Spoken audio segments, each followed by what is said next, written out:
एक छोटे से गांव फुफुरीपुर में रहने वाले मोटू और पतलू एक दूसरे के बहुत अच्छे दोस्त थे। दोनों को हर जगह मिलने पर मस्ती करने की आदत थी। एक दिन गांव के विद्यालय के बगीचे में खेती करते हुए दोनों ने एक चमत्कारिक खेत देखा। वहां बहुत सारी गाजरों की पौधियां थीं, जिनमें से कुछ बड़े बड़े कैरेट निकल रहे थे। मोटू और पतलू ने खुशी खुशी उन गाजरों को काटने की तैयारी की।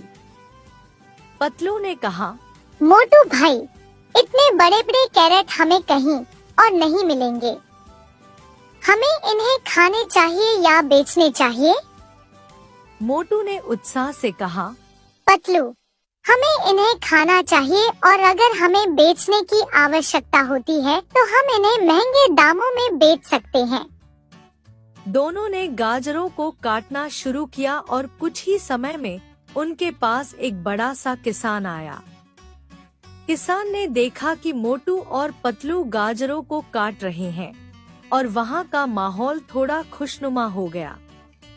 किसान ने पूछा, बच्चों, ये सब क्या कर रहे हो? पतलू ने खुशी से उत्तर दिया, हम कैरेट की खेती कर रहे हैं। देखो, इतने बड़े कैरेट कहीं और नहीं मिलेंगे। किसान ने हंसते हुए कहा, ये कैरेट नहीं बच्चों, ये कृषि मित्र हैं, जिन्हें जमीन की स्वास्थ्य का ध्यान रखने के लिए उगाया जाता है। इनसे तुम्हें और भी अच्छे फल मिलेंगे।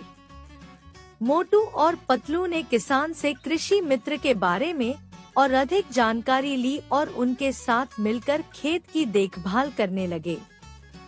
उन्होंने खुद भी कुछ कृषि मित्र खरीदे और गाजरों के साथ साथ उनकी खेती में भी कुछ परिवर्तन किए। कुछ महीनों बाद उनकी मेहनत रंग लाई और उन्हें अच्छे अच्छे कैरेट मिलने लगे। मोटू और पतलू ने अपनी पहली फसल को बेचा और उससे अच्छा मुनाफा कमाया। उन्होंने अब अपनी किसानी को और भी बढ़ाने का सोचा। ऐसे ही मोटू और पतलू ने खुशहाली और सफलता की राह चुनी और उनकी कृषि मित्र की मदद से वे अब और भी बड़ी मात्रा में कैरेट उगा रहे थे। उनकी मेहनत और उनके साथ साथ दोस्ती ने उन्हें खुशियों की नई ऊंचाइयों तक ले जाया। इस प्रकार मोटू और पतलू ने कैरेट की खेती से न केवल अपनी आर्थिक स्थिति में सुधार किया बल्कि उन्होंने गांव की खेती में भी एक नया दौर ला दिया।